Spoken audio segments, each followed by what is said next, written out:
Good morning, everybody. This is Eric Lofholm. I want to welcome all of you to our 15-minute daily motivational call. I want to take a moment and acknowledge you all for being here this morning. Great job. The fact that you're listening to my voice right now, you are setting the intention that you want to have a great day today.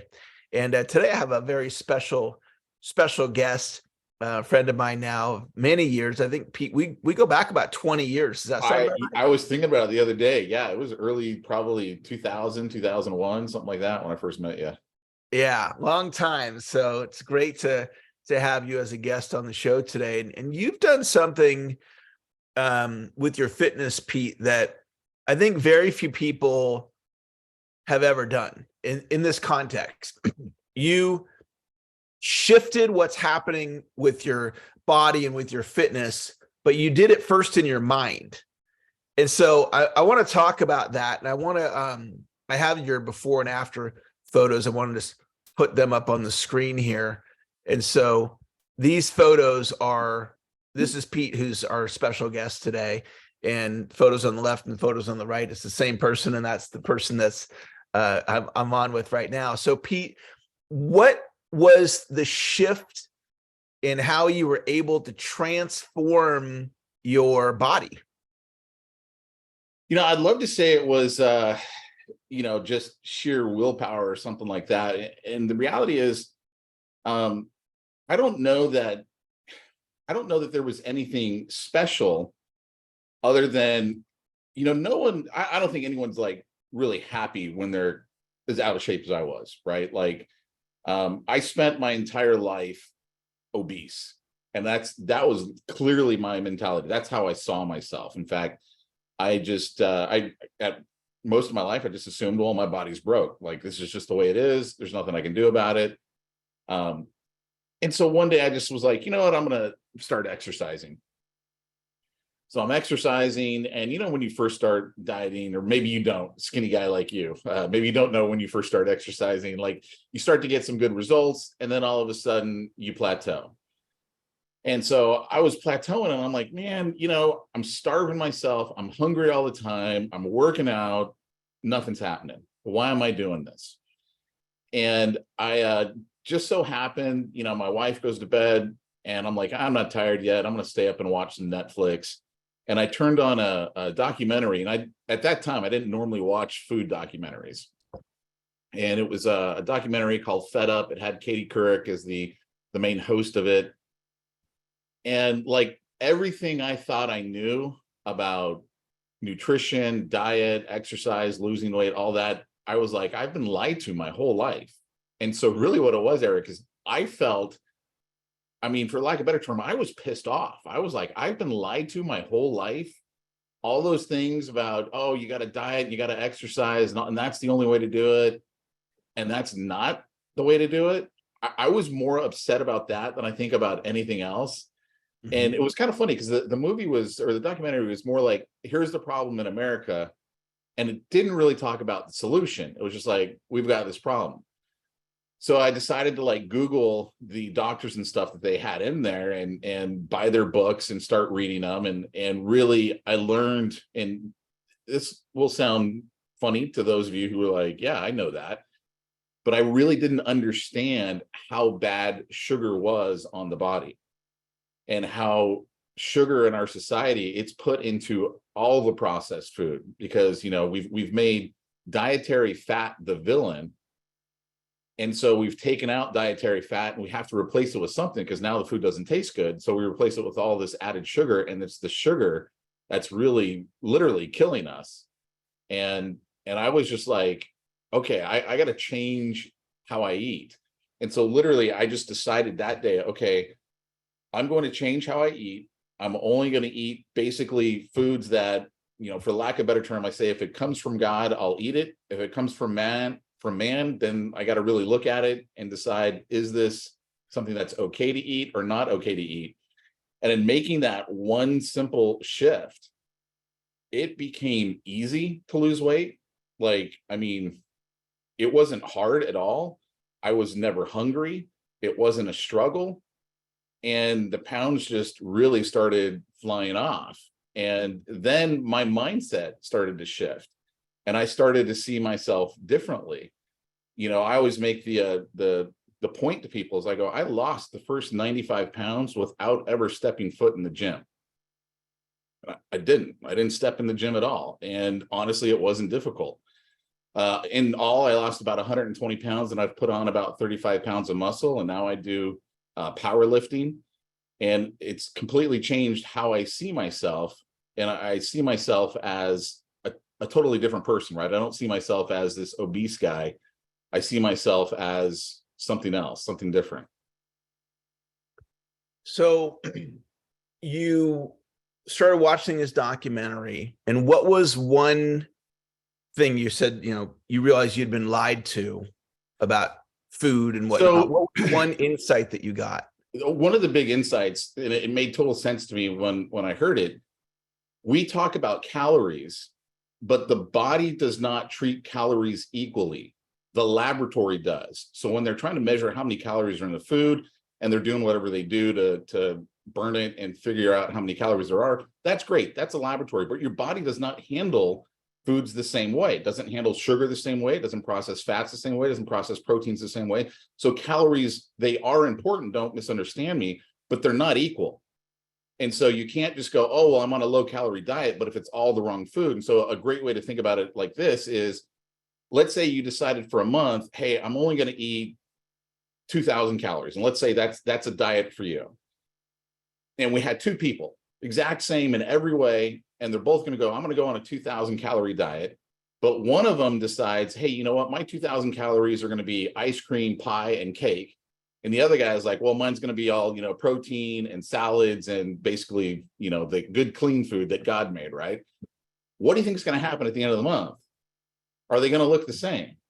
No, they're not going to look the same. It's not going to be the same because your body does not handle calories the same way. It treats them differently, treats them based on what they are. And so prior to watch, and what was the name of the documentary again? It's called Fed Up. Fed Up. And is it still on Netflix, do you know? I have no idea, but I mean, it's been out for a while. So Netflix, Amazon Prime, somewhere, I'm sure it's out there. Yeah, YouTube, whatever. Okay. So you're watching this documentary, and then you start realizing you're having these epiphanies.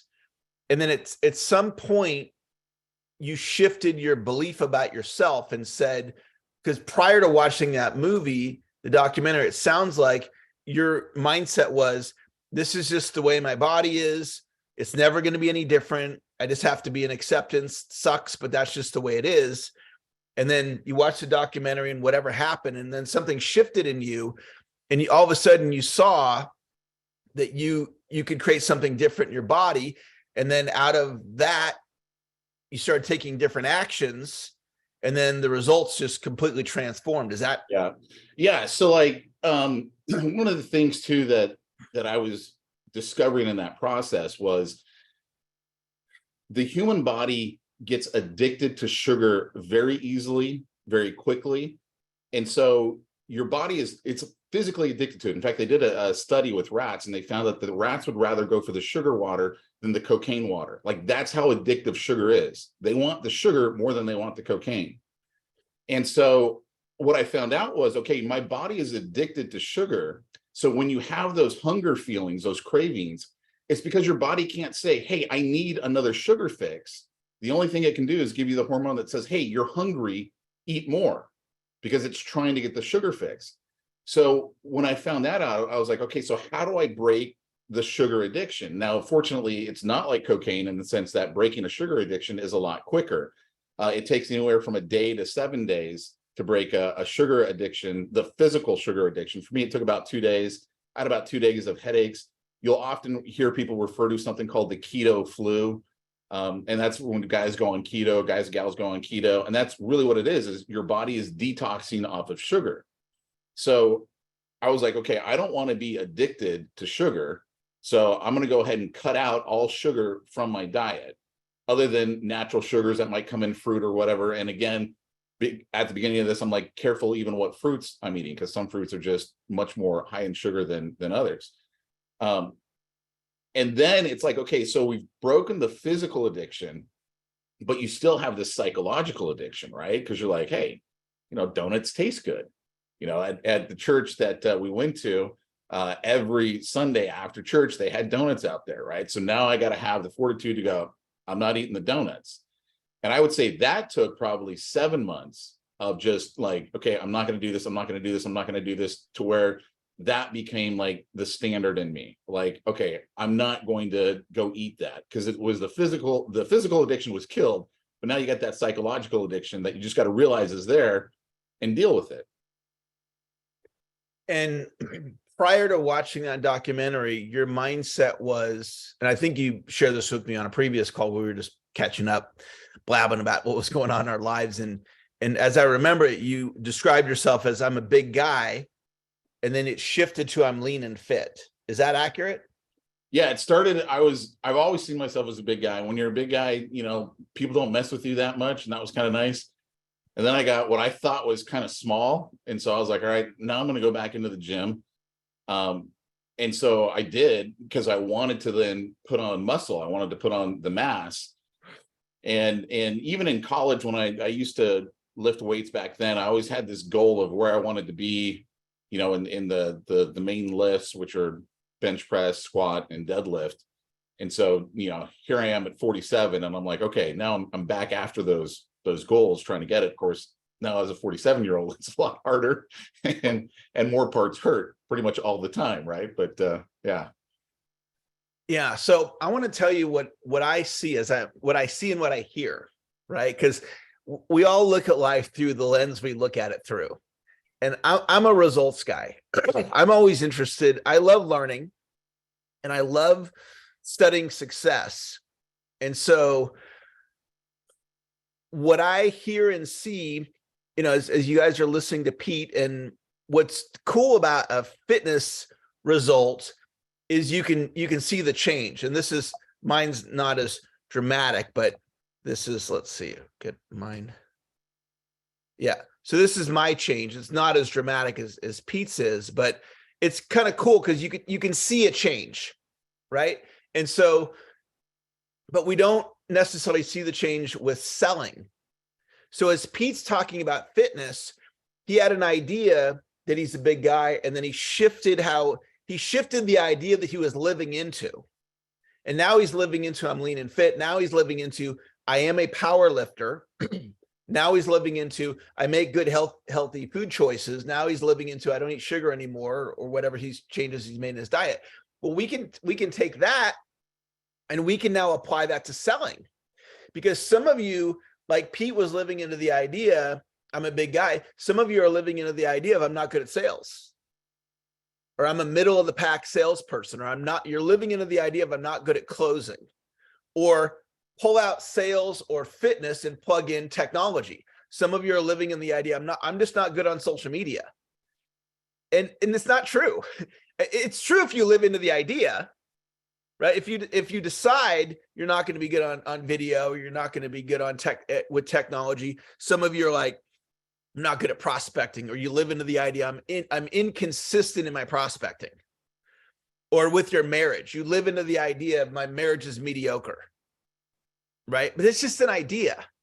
And Pete just explained to us, and he's had this massive transformation. It's not, tell me if this is accurate, Pete, for you. The shift really occurred when your mind went from, I'm a big guy, to I'm lean and fit. And then everything else just kind of followed when you shifted that idea. Is that true? Yes. And I would also say that you have to be all in. Like, if you dip your toe into the water, then you don't see results as quick. And this is the same thing with sales, right? You don't see results as quick. And then you're like, well, this doesn't work, or this is too hard. It's like, you got to go all in. And so I just decided, I'm going all in. This is what I'm doing.